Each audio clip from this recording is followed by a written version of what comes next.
Welcome to the Unqualified.but.CALLED podcast, where we're pushing negative comments to voicemail but picking up first screen for God. Hey y'all, hey, welcome back to the Unqualified.but.CALLED podcast, where I'm your host, Darien, and I'm 22 years old. First and foremost, I want to say I'm super sorry I did not post last month's episode, as I promised you guys to post episodes every third Friday of the month. But the big thing about last month was they made my 3-year anniversary mark of me saying my yes to Christ. So for those of you that are coming back to watch this episode, I thank you so much for being obedient and wanting to spend time with me as I talk about my walk with Christ. And to those of you that are new here, I pray that you enjoy this episode, and I also pray that you enjoy the episodes to come and the past. So as you guys can see, I have a guest here with me today. This is my brother in Christ. This is someone, when he speaks, he opens up your eyes to things that you would have never known to think about. Not only that, but he is super hilarious. Like at Bible study, I cannot sit by him because I just know I'm going to laugh. So without further ado, I welcome Darien Parker. Yeah, like she said, I'm Darien Parker. 28, husband, father of three boys. And honestly, I grew up in the church, but you know, you grow outside and you get influenced. So that happened in my neighborhood where I grew up at. They used the term church boy and choir boy as a term of like, you know, a term to like pull you down, make you feel less than, make you feel weak. So for the most part of my life, I tried my best to detach myself from not Christ, but just from the term church boy. So I try to do other things to show myself approved in the eyes of the streets, in the eyes of my friends, in the community that I was trying to, you know, be around. And I just didn't want the term church boy tagged to my name. Wow. Yeah, so, but God has a way of keeping his word. The Bible says, bring up a child in the way he should go. That way, when he gets older, he won't depart. And as much as I tried to detach from traditional Christianity and try to find my own way, I was this close to being a Muslim. And I'm still a big fan of Louis Farrakhan. That might sound anti-Semitic. I don't want us to get, you know, but not just. I don't agree with everything anybody says, but I do. I like, you know, what they stood for, the discipline, the dedication to what they said and what they believed, and they walked as if they believed in it. So it kind of brought me to Christ. Brought me to have an interest in that. So I delved in it a little bit. But then I realized the same structure that they have is the requirement for Christianity.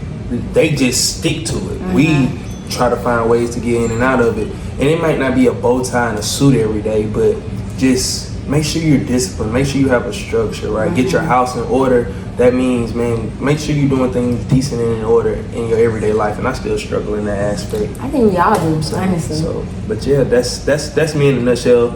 End up getting my granddad died from COVID in 2020. It really opened my eyes up to a lot. That wasn't my first time experiencing death. I experienced death when I was a child. My mom died, and I had multiple friends lose their life. I'm talking about from my age of 14, 15, all the way up to 26. You know, that's recent. From murders to car accidents to cancer. You know what I mean? So death has been prevalent in my life. It's been there the whole time. But when I lost my granddad,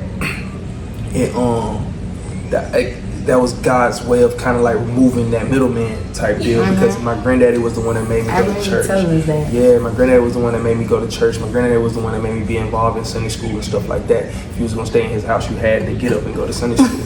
So I did that. I hear stories about that all the time. Yeah, that's a real thing. Like, he wasn't a stickler for making me stay for worship service, but you going 9 o'clock, you're gonna be at Sunday school, or you're gonna have to find somewhere else to stay. So, but when God took that from me, I was forced to make my own relationship with Christ, or die in my misery. Because nobody was forcing you at this point. Yeah, nah. And I feel like that made it more pure and genuine. I always tell people, man, God has the power to turn us all into robots.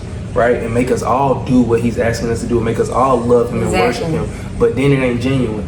You see what I'm saying? And when you take the genuineness out of something, it's worthless. You know what I mean? Yeah. Okay, so Darien, thank you for giving me that spiel. That was a good spiel.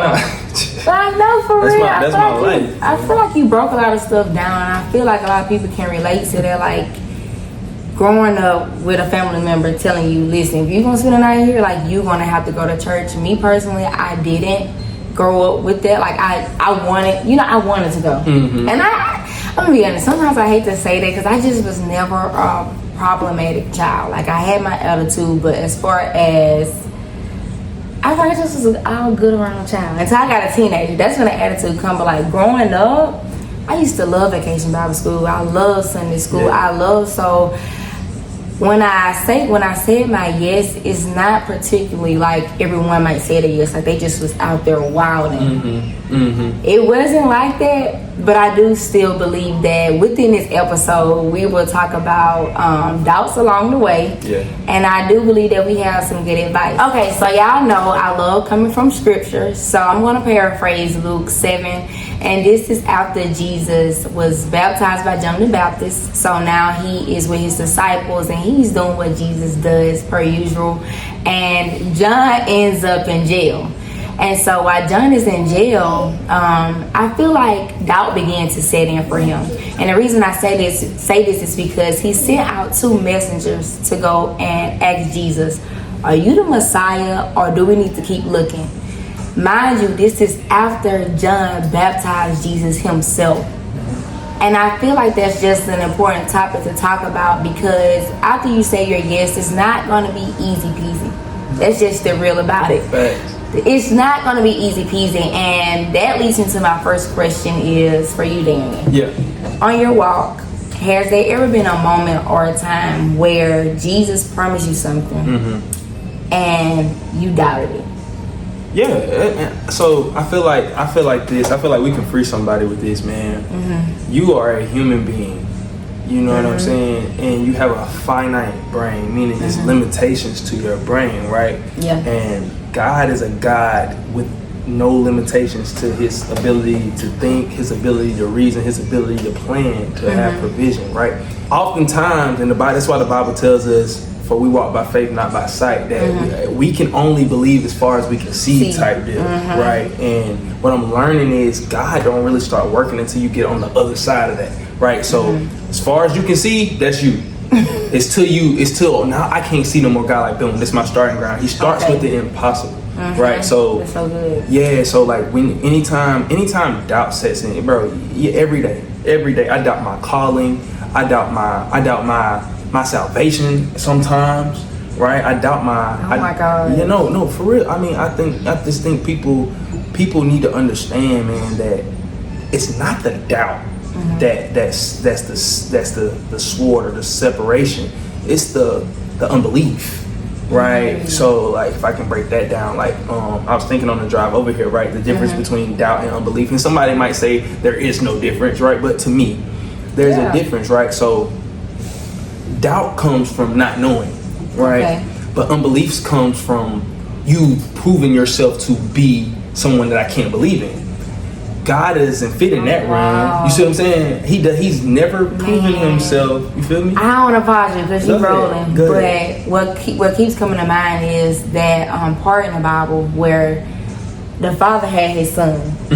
And he kept being attacked by this demon, and the demon was making him go into seizure. So when Jesus, his disciples was supposed to be helping him, but they couldn't do it. They couldn't call the demon out. And so when Jesus came, and the father asked him, he was like, "Hey, can you do this?" And he was like, "I can if you believe." And he was like, "I believe, but help my unbelief." Man, bro. And I felt that on so many levels, and I understood his unbelief because I gave him to your disciples. They walk with you. They doing this every day with you, and they couldn't call him out. That's so good. That's so good. And I think if you like hold what you got right there, right? So with that, oftentimes that's the situation between the Christian church and the world, right? Lord, I came to your people and they couldn't do it, right? So now I still believe, but help me because they have proven that it can't be done. Right. So now the Bible talks about that, man. We are the reason that the world mocks God from our behavior, from our lack of discipline, from our lack of study, from our lack of compassion. Lack of is the reason why the world looks at God with a side eye, because we're supposed to be the ambassadors of Christ, right? So now back to that man with his son, right? I couldn't get to you. See, a lot of times people can't get to God, right? You feel what I'm saying? They can't get to God. So it's like, man, I came to your people and they couldn't connect. They couldn't make the dots connect. So help me if my brain, once I said, I'm going off what I see it's not working. So Lord, help me. And that's a humble spirit, realizing, man, I don't know everything. That's so good. You feel what I'm saying? So yeah, man, we gotta have that for the people who are trying to find their way to Christ. We may have experienced church mess, church hurt. I don't believe in church hurt personally. I don't believe in that, because the church is the bride of Christ. We're supposed to be the image of Christ, right? Christ ain't never hurt nobody, right? So, but there are people in the church that have hurt people, right? True enough. So, but anybody that's struggling to find their way to Christ, man, humble your heart and say, Lord, I believe, but help my unbelief. That was good. That's a good point. No, that's so good, because I think that piggybacks on my very first episode, and I was like, the very first thing on your walk is to humble yourself. Yes, sir. Is to know that you will not know everything. Everything that, like, I'm 22 and you 28, right? Before we said IBS, all those years was like what we thought we knew. Ball it up and throw it away. Like, might as well. Yeah. And I think you pretty much gave some advice. So what advice would you give to someone when they're about to say they're getting ready to say they yes, but they're doubting? What would my yes look like if I'm around people that says, God has promised them something, but they haven't received, what God promised them, and all they keep telling me is to wait. And what you saying, before you say yes and you're not walking with Christ, you're not understanding the wait process. You're not understanding what that looks like, because with the world's wait, it's a time limit. It's like you said, like you see it, like it's a set date. Wait until this time, wait until that time. But with God, when He says wait, you just wait and stand on what He said, because you don't know when. And like with our human brain, and I think I'm kind of answering my bad, but like with our human brain, if God promised us a car, right? Okay, so we say, okay, God, you promised me a car, I'm gonna get it by my birthday. We put a date on it, because that's what we're used to, and then it don't come by my birthday, and it's like, okay, did you promise me that, or? And it's not that He didn't, but okay, so what advice would you give to that person about waiting in doubt? So, right, I feel like God is always working. God is always moving, right? So what you need to do anytime you're waiting and you wait, it's a be proactive in waiting, right? Okay. I'm waiting, but I'm not just sitting around doing nothing, right? Okay. Because oftentimes, all right, say God promised you a car, right? So now you looking for somebody to just pull up in a car and be like, hey, look, God told me to bring this to you, bro. Don't call me out. You know what I'm saying? And while He has the power to do so, right? While God has the power to touch somebody's heart to be like, hey, listen, here you go, paid off, insurance, oh my God. He got the power to do that, right?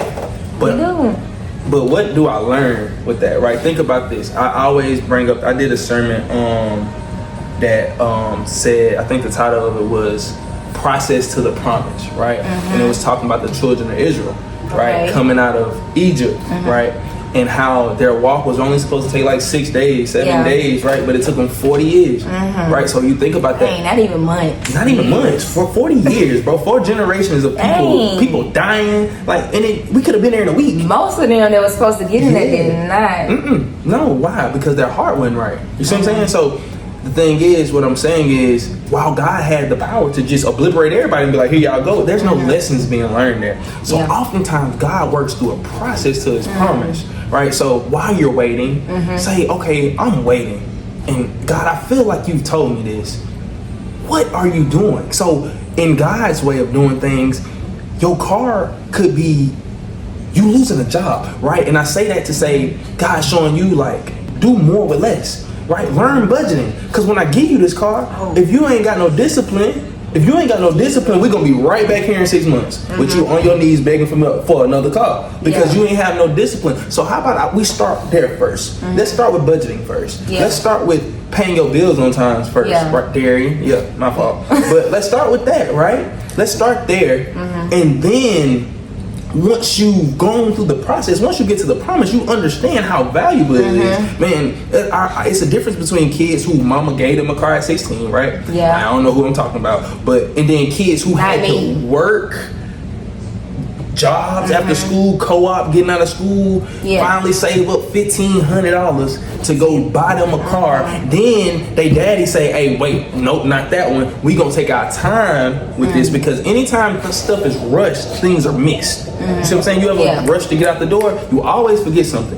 But when you take time to plan out, lay things out, you can take an account for everything, right? So the difference between the person who would receive that car from the parent, just boom, out of the parent's power, out of the gift, they don't appreciate the way a person really worked for it. You see what I'm saying? It's a different type of perspective. It's a different perspective. It's like, oh no, like, man, I got a scratch. Kids who just got a car, they hitting speed, boom, boom, boom, boom. Like, for real, I got friends who, man, I got friends, bro. We was in high school, their mama bought them a car, Rick, got them another one, Rick. Like, and it's like me, my first car, I paid for it with my refund check from college. You see what I'm saying? So I'm like, bro, this cost me, you know what I'm saying? Like, I could have did something else with that. Yeah, I could have did something else with that. But so I feel like anytime you waiting on God to do something, make sure you're not just waiting hopelessly. Wait, being proactive. Okay, boom, I'm waiting on God, but I'm also saving. I'm waiting, and that shows God, bro. It's a scripture, man. I want to pull it up. Go ahead. I want to pull it up. Give me 1 second. And I hate I ain't got it on cue. No, you're good. I ain't got that good yet. But I just want to show you something. I just want to show you how God works, right? All right. That's so good. That's a good example. I got talking to me. Okay. So yeah, bro. So in Chronicles it says 7:14, right? I got you the version. Yeah, I'm a KJV baby myself, but I'm jumping in the NLT like crazy, but sometimes it's said different, you feel me? So 7:14, right? Then if my people who are called by my name will humble themselves and pray and seek my face and turn away from their wicked ways, right? I will hear from heaven and will forgive their sins and restore their land. You see what I'm saying? But see, this is where that term actions speak louder than words come in. He's saying, if you do this, if you humble your heart, turn from your wicked ways, then I hear. You this is God talking. Yeah, this is God saying that. Like, I'm gonna read it one more time because I don't want y'all to miss that. I'm sorry. Go ahead. No. Like, but that's so good. Yeah, I'll get to it again. Okay. Then if my people who are called by my name will humble themselves and pray and seek my face and turn from their wicked ways, right? So humble yourself, pray, seek, turn. These are actions, right? So now, once you do those actions, then God hears. That's principle. You see what I'm saying? So what I'm saying is actions speak louder than words. I'm telling God I really want a car, but every time I got $10.99 in my checking account, the wings look good, I swipe. Instead of saying, man, I ain't spending a dime. I can eat at home, I make a sandwich. Actions speak louder than words. You see what I'm saying? So, that's so good. Yeah, when you're waiting, go ahead. No, I'm just saying when you're waiting, make sure your actions are calling out to God, not just your mouth. We do a lot of mouth, but our hearts are far from it. When you read 2 Chronicles, I think 7:14, right? And it seems like the principle of it is simple. It's not hard to find God. No. You know what I'm saying? Like, he tells us to read in his word, like along on this walk. So when we're doubting, when we're waiting, when we are confused, when it's not happening like we want it to happen, it's simple. And Tony Gaskin said it real well. He said it's simple, but it's not easy. It's simple for us to pick up our phone and go and read the Bible, but actually, like doing what he told Joshua, meditate on my word day and night. See that it never leaves your mouth. Digest it. Like, that is simple, but it's hard. It's hard for you to sometimes actually sit down in your word and read. Okay, when we're doubting, let me go see what scripture on doubt. Okay, but how do I actually apply this into my life?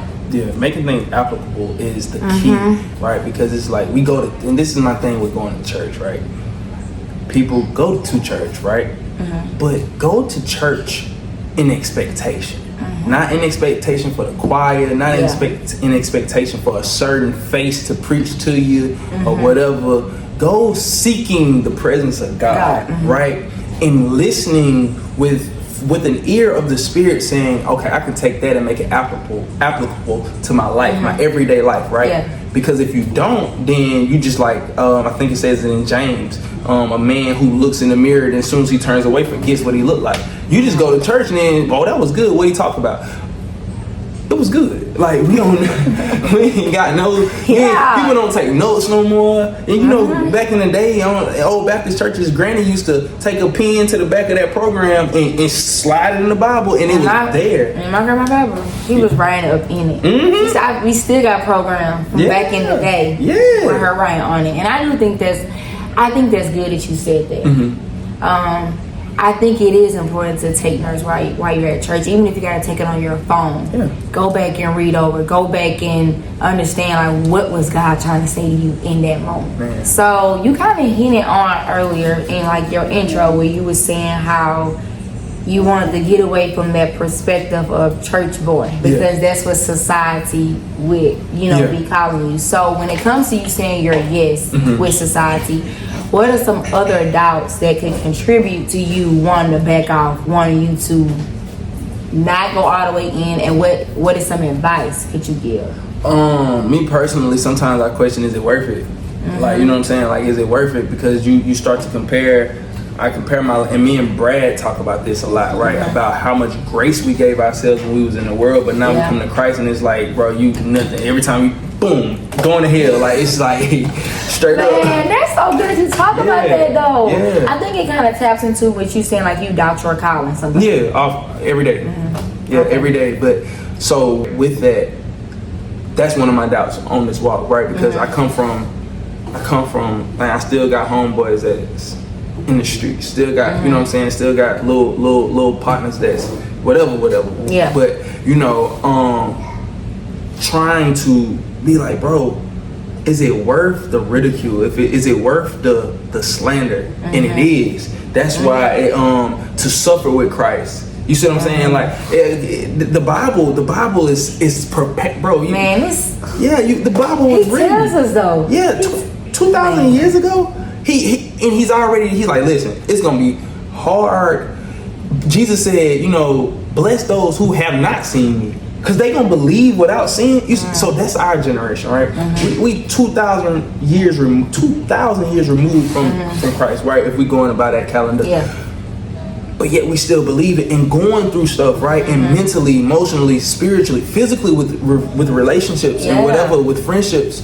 And that's one of my biggest doubts. Is it worth it? Then another doubt that I have is, was it God, right? So a lot of times we move off emotion, right? We move off emotion, and and your conception doesn't determine your calling, right? And this is, I ain't gonna go there, but this is why I'm very pro-life, right? Because no matter how you're born, that does not determine your calling to life.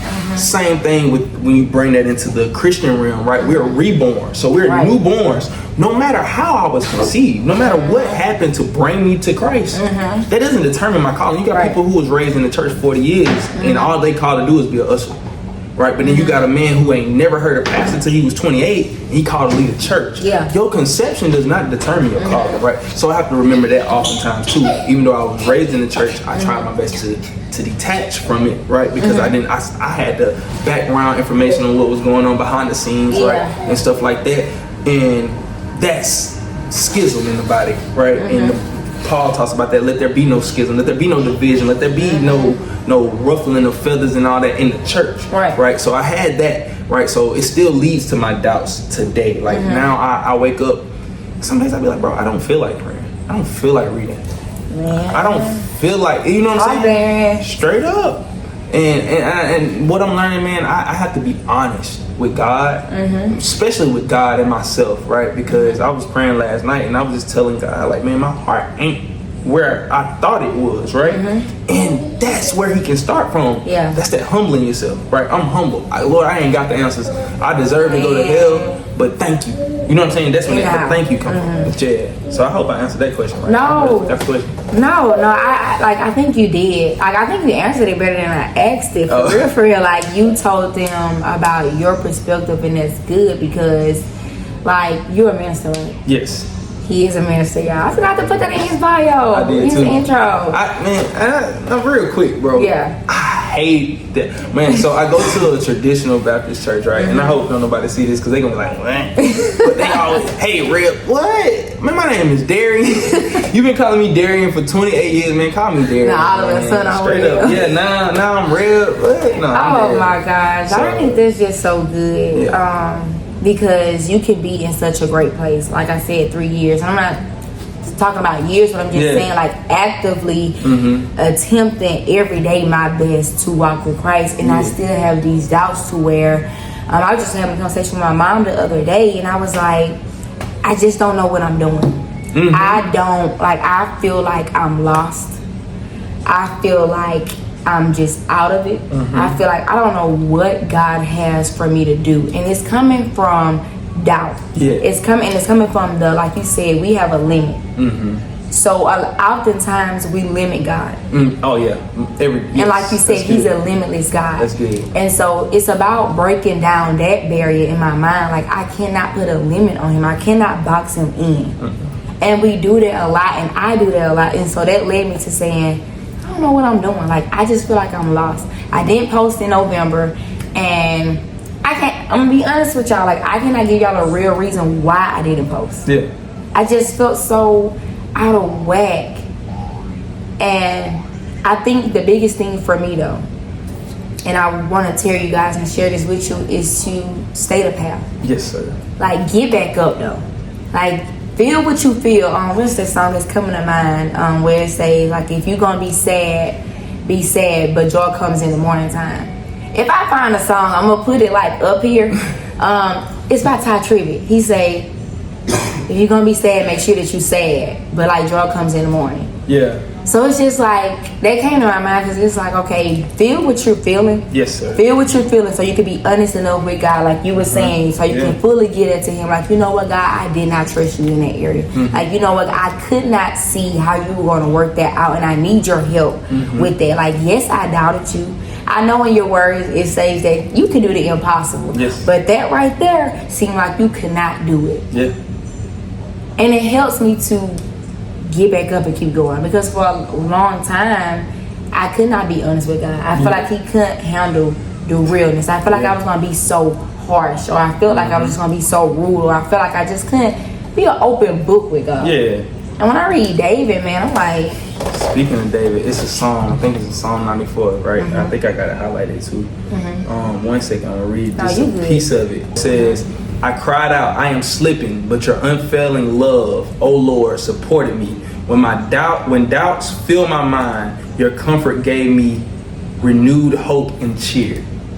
My God. You see what I'm saying? Like, so, and I think we read about David and Solomon and John the Baptist and all these people and forget that they are human beings, bro. Yeah. They are not angelic beings. They're not some supernatural being. These are human beings with the same finite brain we got, with the same emotions, right? But what they realized is what I said earlier. If God is 700 trillion and O, he ain't never failed nobody. He don't have a battle. Like, he don't have nobody that can be against him. Nobody. No. Where they at? Like come talk to him. He has no competition. Zero. So it's like, and once you realize that, and when doubts filled my mind, that's gonna happen, right? Then God will step in and renew. Like, I found a lot of times, man, I done been caught up in being depressed, whatever, and just sit there, right? That's where that just sit there then. Okay, if that's where you at, hold what you got, right? And wait. That's when that waiting really works, right? Because you'll be having a terrible day, man, and it go on for 2 days, 3 days, and randomly that reassurance come in. And it's out of nowhere, whether it's a word from a friend, whether it's a word from somebody you don't know, whether it's just God with that soft voice in the back of your mind and remind you, like, I'm still driving the ship now. I know, and me and Brad say that all the time, man. When we came to Christ, that was us realizing that we was in the car, right? Then we look over, and God driving, right? Right. Now we aware that we in the car, and now we want to drive.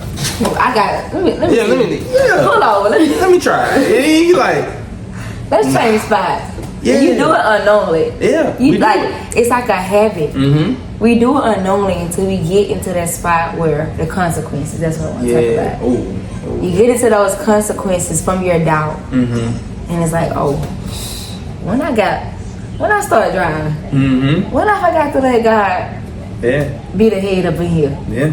So let's talk about that. What about what are some consequences that your doubt has led you to? Oh man, so consequences, right?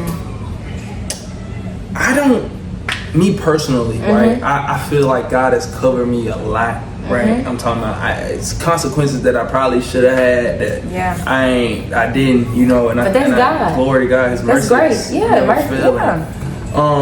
But I will say this, right? And then this is something that the Spirit like gives me and lets me realize, man.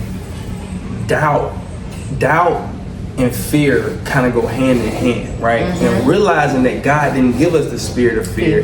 When doubt rises in, we have to immediately call it what it is. This is doubt, and this is not of God, right? So I dealt with anxiety real bad. I got a doctor's bill long as Moffitt, right? From like being rushed to the hospital thinking I'm having heart attacks and stuff like that. And around 21, 22, you know what I'm saying? And I went to therapy, and what she did was she said this, and it blessed me. She said, whenever it comes, whenever you start feeling it, call it by its name. So like anytime I start feeling flustered, I feel that's anxiety. Anxiety, I know is you. You know what I'm saying? So once you can identify it, right, and I can call it doubt, I know that's you, and you're not of God, and I speak against it in the name of Jesus Christ, right? Like then you start to, that's you I'm leaning on Christ because I can't handle these doubts by myself, right? But anytime you don't cast those burdens on God, then you got to carry them, and then they get heavy. So I feel like a consequence of doubt, right, and not trusting God fully is you being weary, you being tired, you being unsure, you being and there not being any room for reassurance because you have made up in your mind, right? That's why in the Bible it tells us that we will be do not conform to this world, but be transformed by the renewing of your mind, right? Because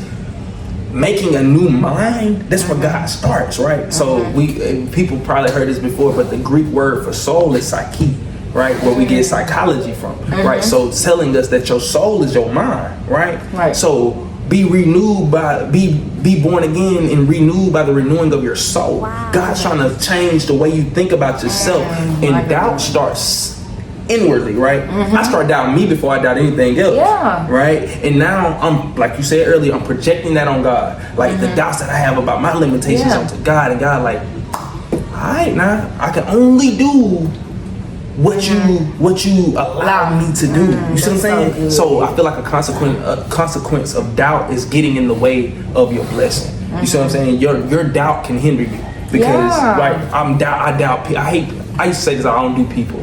Right? How God gonna bless you? You think He gonna get off His throne and walk down here and be like, hey, what up, B? This for you, my boy. I'm finna go back. No, He gonna send somebody. That's important that you said that. Yeah. When I first said my yes, which was in 2020, I was like, do I really need to go to church? Do I really need to church? Yeah. And I'm so glad that He broke that down in me because look at me now. Like, I met you in church. I met Chris. Big shout out to Crystal, y'all. She made us record in her beautiful home, and I'm just so grateful. But I met her in church. Like, my doubt would have been hindering all of this. Yes. Matter of fact, you were the first person that told my brother, which gave me that confirmation. This is me start a podcast. Yeah. And I was like, Sarah, what he said? And he repeated it. And I was like, okay, God, I hear you. Yeah. But it's been in that community, and so just to go back to what you said, like with church hurt, because I do feel like people that watch this sometimes bring that up with church hurt, and I'm just here to be honest with you. And like we always hear the pastor say, you go to the club and people hurt you at the club, but you go back. You go to Walmart and people hurt you at Walmart, but you go back. Like we still go back to these places. So what is so different about the church that when someone hurts you there, because they're human too, like you said, and we forget and we hold them at a higher standard. what would you say to someone that would, would get them back into wanting to be in their environment? Oh, man. So I'll say this. In the Bible, it says that bad company corrupts good character. Right? So a lot of times we feel, and this is pride, feeling like, man, I'm me. I'm me. I don't follow nobody, blah, blah, blah, blah, blah. But you hang around, somebody says that you are most like the 5 people you hang around the most. Right, that's where you get your personality from, your jokes, the way you laugh, the way you walk, the way you dress. Even though you're still an individual, you subconsciously pick up these little habits. So I would say this, right? When you say yes, start finding. If you're in Mobile, come to mine. Yeah, please. 6:30. Every Wednesday, bright spot, because community, man, God is we talked about unity 2 weeks ago, and then we responded on it last Wednesday. Community and unity is so important to the way that you flourish in not just this Christian walk, but in life, right? You hear the term, I'm a product of my environment, right? And that's just the truth. That's the truth. That's the truth. Like, you are a product of your environment. And that's why I said earlier, man, you walk outside and you get influenced. Like that, I heard Nipsey Hussle say that in an interview. You walk outside and you get influenced. So these bases and this foundation that you was given in the house works in the house. I come in the house and I say, yes, ma'am, no, ma'am. And I clean my room and I take out the trash and I wipe up my stock. As soon as I got that door, my pants come down and it's whatever type of colloquialism I'm using. You see what I'm saying? So I feel like what I would tell people, man, get around. If this is what you really want too, now that's another thing. A lot of people be faking the phone. Like, a lot of people be faking it, acting like this what they want to do because it seemed cool. Bro, let me tell you something. I heard somebody tell me, if you scared, go to church. Man, if you scared, this church is the last place you want to be. This is not a game. Like, this is real life. This is real deal. Really putting your emotions and yourself aside, really dying daily. That's the Paul said, I die daily. Man, you have to kill yourself, your desires. Like, you have to kill your, not even gonna say your ambitions, but you have to kill your selfish ambition. You have to be more selfless than you ever have been in order for this for you to truly see the fruit, right? Yeah. So I would say this, if this is truly what you want to do, get around people. Because you'll be surprised how people can help you carry these burdens, right? And I'm gonna get off of it, but you think about Jesus carrying his cross, and then the man from Samaria coming to help him carry. Even Jesus needed help carrying his burden. You see what I'm saying? And I think that's what that was depicting. Man, you gonna need somebody, right, on this walk. Yeah, being crucified with Christ. I just need God. No, no. God uses people.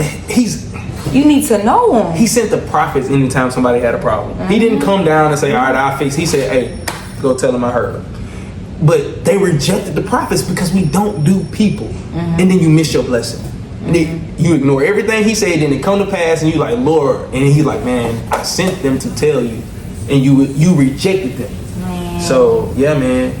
Get around some good people. Get around some good people. That helps. And good people ain't perfect. Like, good people aren't perfect. Good people are still people, but the difference between good people and bad people is the heart. I'm charged to my heart, man. You know what I'm saying? Like, because my heart is, I might have messed up right here. You might have told me you had an event and I missed it. I'm charged to my heart. Yeah. Because I really had every intention to be there. You see what I'm saying? But life be life. You know what I'm saying? You just have to have that understanding. I'm not gonna say just have to, but you want to grow to have that understanding heart. You want to grow to know that everybody's not perfect. Man is going to fail you. Every time. Period, point blank. Like Brad always say that, and it sticks with me, like when his mom would tell him, like, I'm going to fail you, but God ain't. Yeah. And it stuck with me. Because man will fail you. Yeah. Like, and I'm glad you said that, because I had every intention on saying this, but like me, like I have this podcast, and you may see me out one day, and I'm praying that it don't be. I'm just saying, you may see me out one day, I may be having a bad day. You may be like, it was talking about Jesus, you was talking about yes. But I'm talking about my yes, I'm talking about my walk, so you can see the bigger picture, which is Jesus. So you can see how great he is, so you can see how magnificent he is, so you can see how in a blink of an eye, He's able to change your life around for the greater. And it's not always going to look like what you want it to look like. Right. It's not always going to be by the timeline that you want it to be by. But what he promised you, it will come to pass. Like, his word will not return to him void. And the best thing that we can do is stay out of his way and just follow behind him. That's it. That's good. And man, if I would have got that earlier on. Man, you got it earlier than I did. 22, man. 22. Whoa, Lord. I was fool. But man, that's what I say. Everybody's timeline is different. Everybody's gonna receive it different. And the Bible tells us, Christ said, nobody comes to me unless the Father draws them. Right? So, and he's drawing people in his own time, wherever they are in life, right? So we get saved today and we like, you with me, you gotta get saved today, and it might not be their time. You know what I'm saying? Like, they can't come to Christ until God draws them. And if whatever it's gonna take to draw them, he's willing to do that. For me, it really, okay, I'll give you the rest of my testimony, right? So I lost my granddad. Then a couple months later, I got sick, right? And my small intestine swelled up, like basically shut my ileum. And I was diagnosed with Crohn's disease, right? And my mom died from Crohn's disease, right? So that brought me to my knees because, man, like your stomach hurting? Bro, man, I'm balled up in a fetal position in the bed. Man, my kids in the living room playing. I can't go play with them. They can't jump on me. I lost like 45 pounds in like 2 months. Like, I was looking bad, right? And then I finally just said, Lord, whatever you do, Lord, if you fix this for me, I'll serve you for the rest of my life. My God, so yeah. So this is the kicker though. I'm thinking I'm just saying it because I ain't got nothing else to say. Like, I'm like, man, I can't live like this. I'm out of ideas. I done went to the doctor. I done tried this medicine, that medicine. I'm losing money because I can't work. I'm like, man, you got a family. Like, it's rough. You feel me? So I remember laying in my bed, right, looking out the window, and I was looking at the trees, right, and I said that. I said, Lord, if you get me out of this and you restore my body, get me back right? I will serve you for the rest of my life, right? That's what I told him. And I looked out the window, tears in my eyes, bro. And I'm not a crier. I don't cry. I can't cry on demand. Somebody gotta really die for me to cry, right? But I'm talking about, it's tears in my eyes, right? And I'm looking out the window, and I saw like a subtle little breeze, like, and it was this little red bird that just looked like he looked in my window, and then flew off. Next week, I went and got a colonoscopy, and they told me, okay, yeah, boom, this was up, and they gave me some type of steroid, right? But what it did was clear up the swelling, and I was able to eat again. Okay. I gained 50 pounds in a month and a half. What? Like, God worked like that. Listen, like, I'm talking about like that. I gained 50 pounds in a month and a half. So God moved instantly, but it's gonna take me the rest of my life to live up to my end of the bargain. You see what I'm saying? Like, God moved in 4 weeks. Boom, bam, from that day, the next day, the boom, boom, boom, boom, boom. My body came, my face started back feeling out. I was back in the gym. I can't tell now, but I was back in the gym. I was working out. I was doing my thing, and God was like, pay the piper. And then I was like, nah, man. So, yeah, so with me, what it took for me to come to Christ was to fall basically almost down, bleeding internally. Like, my small intestine was bleeding. So, I don't know what it's gonna take for everybody, right? But I just trust that God will move. And then when I think about it, he was so gentle with it. He could maybe have to have a surgery. He could have did whatever. Darren, let me tell you, he is just so good though. Like, I'm glad that you said what you said, and then you said, but he did it gentle. Like, you just explained to, like, you gave us a full picture of how low you was. And because of your lowness, you was like, okay, you know what, God, like, what you, like, if you can do this for me, what do you need me to do for you? Yeah. And I think that's just so amazing because, like, when we was talking about the prophets at Bible study, and they was saying how, like, God was, what book it was, but God was Hosea. He said, I will lead you to the wilderness. Yes. But when I lead you to the wilderness, I'm going to woo you. I'm going to show you my love. I'm going to show you why. 6:14. Go ahead and read it. I'm just because I actually recorded a little TikTok video. I never posted it, but I was talking about that. I think it's Hosea 6:14. I could be wrong, But I think that's what it is. No, that wasn't it. It's in Hosea. It's in Hosea though. It's in Hosea. And it was just like, man, like when you say you're yes on your walk, you're not walking alone. Never. No. And doubt will lead you to think that you are. But that's why with this episode, I want to let you know that you're not. Nah. Like, if we actually get down in our Bible and read and take what all God has for us to take out of it, John baptized Jesus. He was the one who baptized. Like, can you imagine that? Yeah. He saw him face to face. In other words, you can have an encounter with Jesus face to face and still go along your life and one day have doubt. Yeah. And not only did John have that doubt, but after the doubt, Jesus even came to his defense. Like, he started telling the people, that same man, y'all said he was a drunk, but here I come, I'm partying, you know, I'm drinking, and then y'all say I'm a prince of demons. Yeah. So that's also to say, no matter what someone may try to label you, you are who God says that you are, okay? Yeah. You are the head and not the tail. You are above and not beneath. And that's just not me just blurting out scriptures to y'all. It's for real. It is the truth. God's word cannot return to him void. And real quick, just to go back to what I said, like, it's simple. Man, I'm just so in love with the Bible. Yeah, for sure. Because it helps us out with life, and we have become a society, a generation that's in love with the extra. Yeah. I say myself, I feel like I'm a very extra person.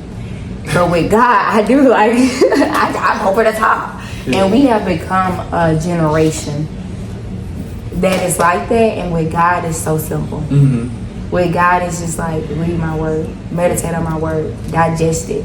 Like, actually digest it. So all of its good, all of its nutrition can get on the inside of you and push out the badness in you so it can come out. That's right.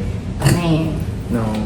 Real quick, I said Hosea 6:14. It's 2:14. Okay. So for the people who be like, it's 2:14. My bad. It's a lot of numbers in the Bible, right? But basically, what he was talking about is, you know, he's gonna take her to the desert and win her back, right?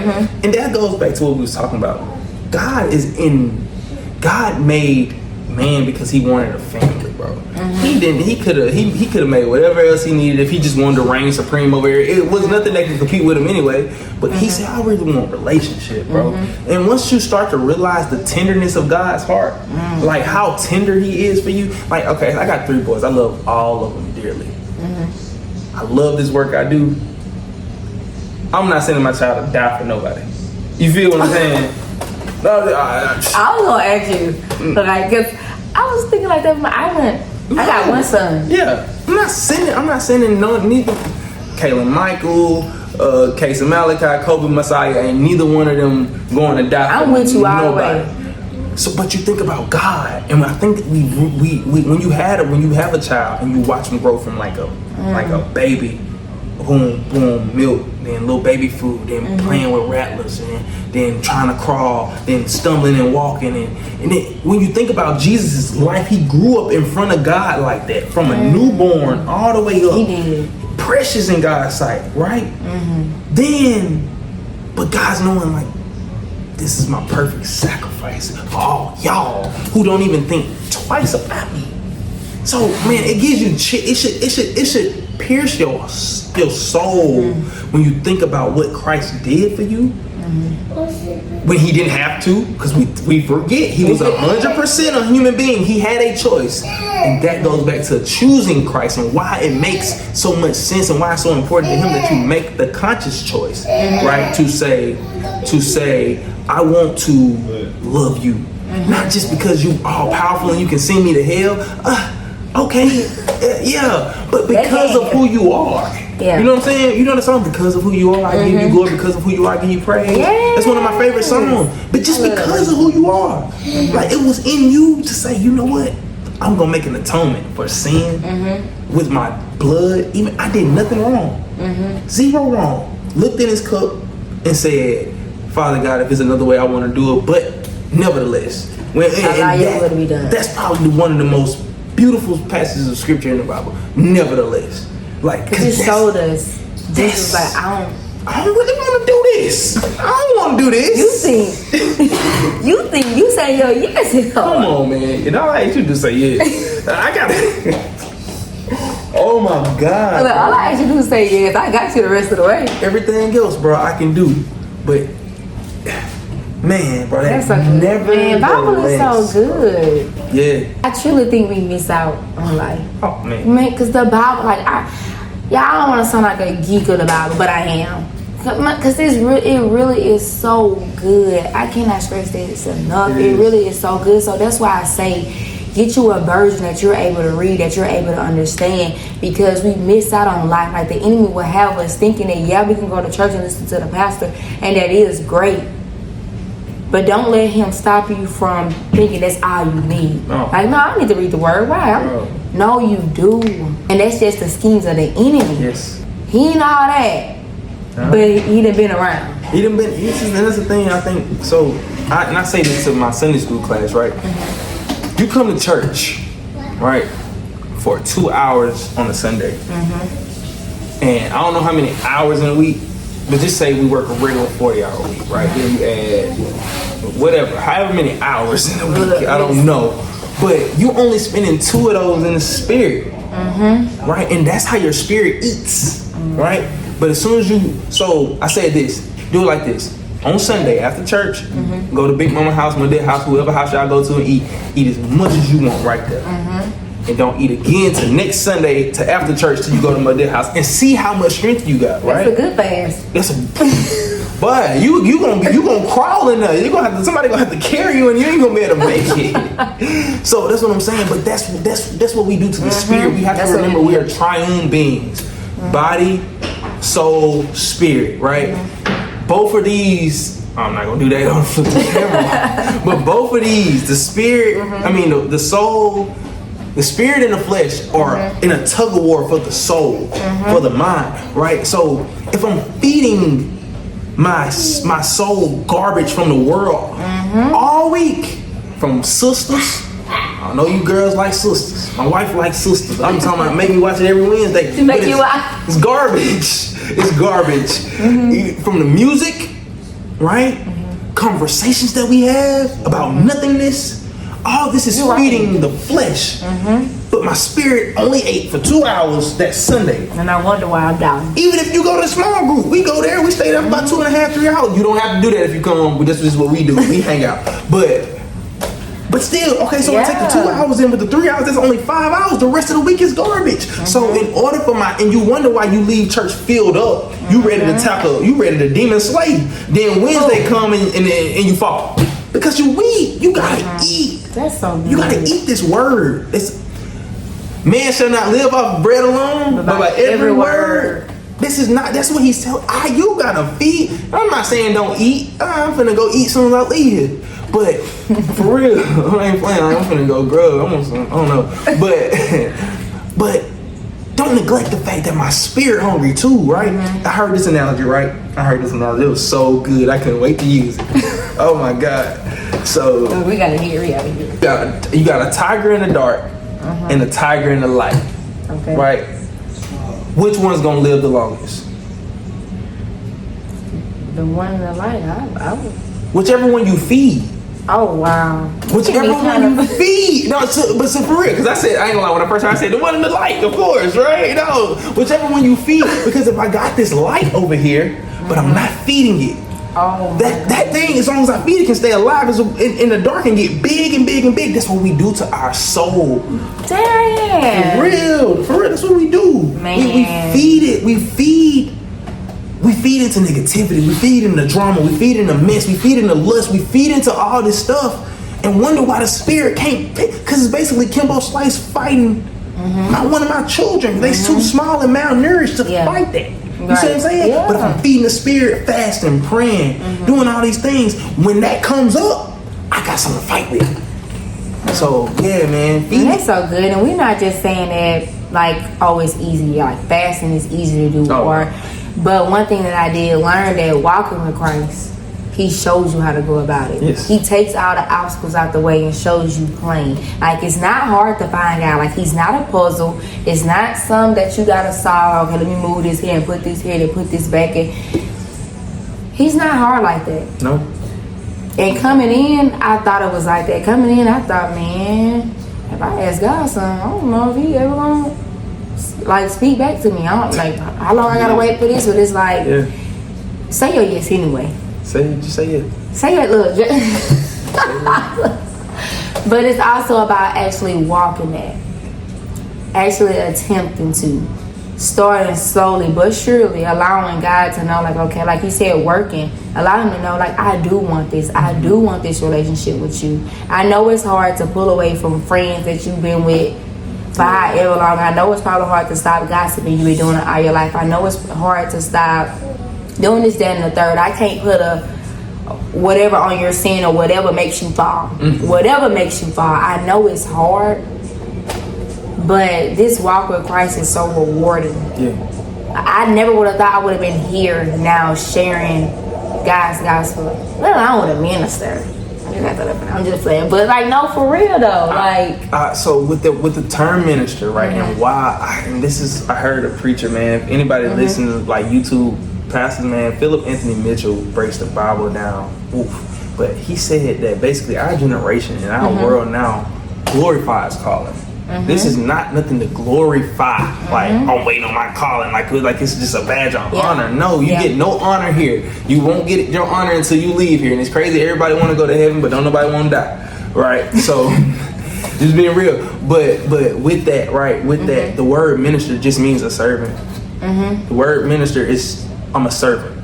Right, so black churches have gotten it wrong, and I say that, man, we've gotten it wrong. We become a minister, and I get to sit in the pulpit and yes, sir, how you doing? No, man, do the work. We we accept the calling. Okay, I'm a minister. Then neglect the work. The work is a servant. I am a servant of the Lord. You see what I'm saying? Yeah. And these people are His children. So I am a servant of these people, right? So. You are serving. This is what you're doing. You saying, man, I'm taking time on my day. I'm finna go to my sister's house. We gonna set up. You like, you know what I'm saying? Whatever to serve. Because you really believe in your heart that whether it's 40 people or 400,000 who needs to hear this will hear it. You see what I'm saying? So that's serving. So don't put too much hype on the word minister, bro. It just means to be a servant. So the last thing I want to talk about. This is a lengthy one, but the last thing I want to talk about, because you are a husband, you are a father. When it comes to doubt in relationships, with marriages, even wanting to have a child, whatever the case may be.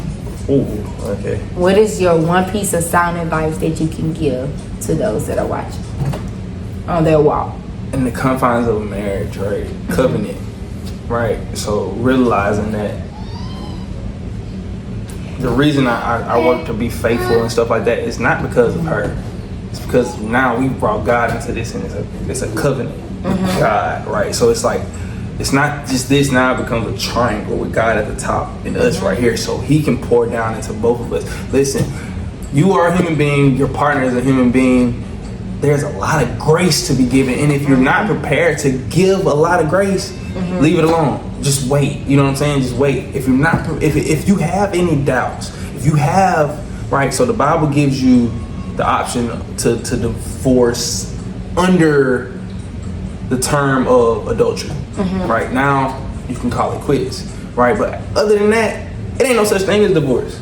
We look at grandma and them, how they was married 40, 50 years, because that wasn't an option. I'm not leaving. You ain't going nowhere. You finna sleep on the couch. Cool. They'll sleep on, man, it's been grandparents sleeping in separate rooms for 10 years. Until they got it right, but they stayed together because, man, once you get married and you start a family, you become a nucleus, right? So that means I'm holding everything together from this, right? My kids, their well-being, their mental health is being held together in this, right? So I owe, man, grace ain't the word for what my wife gives me. Like, I'm talking about, I was terrible. Like, you know what I'm saying? But she waited so and waited. And I'm not telling nobody to put up with what she put. I'm not telling nobody to do that, right? But if you're gonna marry somebody, there's the clause of divorce goes out the window. I don't care if they go broke, bankrupt, if they stop taking baths, whatever it may be. Wait a minute. Yeah, because that's what to death do us. Yeah, you're right though. We don't do that no more. We just all we care about now is the wedding. You see what I'm saying? It's the wedding. Yeah. And me personally, we didn't have a wedding. You know what I mean? The marriage is every day. Like it's not a like, you know what I'm saying? When we celebrated my grandparents before my granddad died. We celebrated their 50th anniversary, right? I had the honor of throwing that party, right? And what that was saying was every day for 50 years. Not just 50 years, every day for 50 years, right? That's tough, bro. Man, that's tough. So I would say this, man, it's grace to be given. You know what I mean? And to whom much is given, much is required, right? So if God is giving you the blessing, the Bible tells us that he who finds a wife finds a good thing and finds favor in the Lord. So if you got that kind of favor, now much is required of you to keep it men. It's not just her job to take care of them kids. It's not just her job to keep the house clean. Darien, I have to, you know what I'm saying? I have to tap to myself like that because we feel like, man, I bring home money. Money, and you diminish your role to money. When you are the minister of your house, you're the priest of your household. You know what I'm saying? They go and come as you do. You know what I mean? You are the disciplinarian. You are the dishwasher. You got to think about it. Jesus was. It don't get no higher rank than that. But then he washed people's feet. The greatest amongst you is a servant. You feel me? So bring me back to that point. Minister. You are the servant of your house, men. You set the tone, men. And with me raising 3 young men, right? They're babies now. They my babies, but I have to remember inside that baby is a man. Wow. Right? That's so good. So it's little stuff that I'm teaching them. They see daddy take out the trash. They see daddy get up and go to work.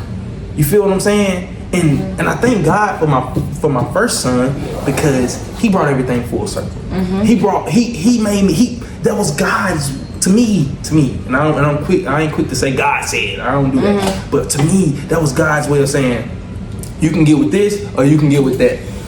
You feel me? Straight up. So I thought I got that out the mess. Yeah, for real though. Like you can get with this world where you can chase these women. You can throw your money away, do all that stupid stuff, or you can have a family. You can have a lineage. Some people who truly admire and respect you. What do you want? Then I had to make a conscious decision. My son was born February 2020. My granddaddy died July 2020. So boom, bam. That's why I say July 2020 was the most confusing time of my life. I want to say it was the best time of my life, right? But then again, like, bro, I don't know. So it was confusing. But that's when I was hit with that ultimatum. One thing about 2020, man, it was balance. It was balance in 2020. Everything, my thoughts was balanced. That's good. Right? And when things are balanced, it's easier to make a decision. It's easier to go left or right when I'm right in the middle, right? It's hard to determine left or right when I'm really this close to the left or this close to the right. But when I'm right in the middle, I can make a conscious, even, balanced, sound-minded decision. And yeah, that's what so when it comes to marriage, man, listen for God's voice and say, I choose this. Meaning my family, meaning my household, because it's people who are praying for their husband, praying for their wife. And if God has blessed you with that already, he's blessed you to be a steward. So steward. That's it. That's so good. And I'm glad that you said that about marriage because that piggybacks on what I said. And I believe my first or second episode, I was just saying God had to take away the bad fruit of my view of marriage. I just wanted the big wedding. That's it. I wanted the nice honeymoon. I wanted the big house, gated fence, family. But I wasn't thinking about what is his covenant really about. And I'm just so grateful that, you know, that he allowed me in on that. Because I was outside. Couldn't get in. That's right. And he allowed me in. And so I'm just so grateful. And as we're wrapping this episode of Darien, I just thank you so much. This is so fun. Seriously, like, oh my God. I love talking words. So I do. This was so good. Like, I really believe like this will help so many people. I hope so. Even if it's one. But I believe in so many people. But I'm just, being obedient unto God. So I thank you guys for watching. Once again, I thank you, Darien, for being here. I thank you, Crystal, for allowing us to use your home. Like, oh my gosh, I'm just so grateful. I thank you, Father God. And without further ado, I'll see you guys next episode. Bye.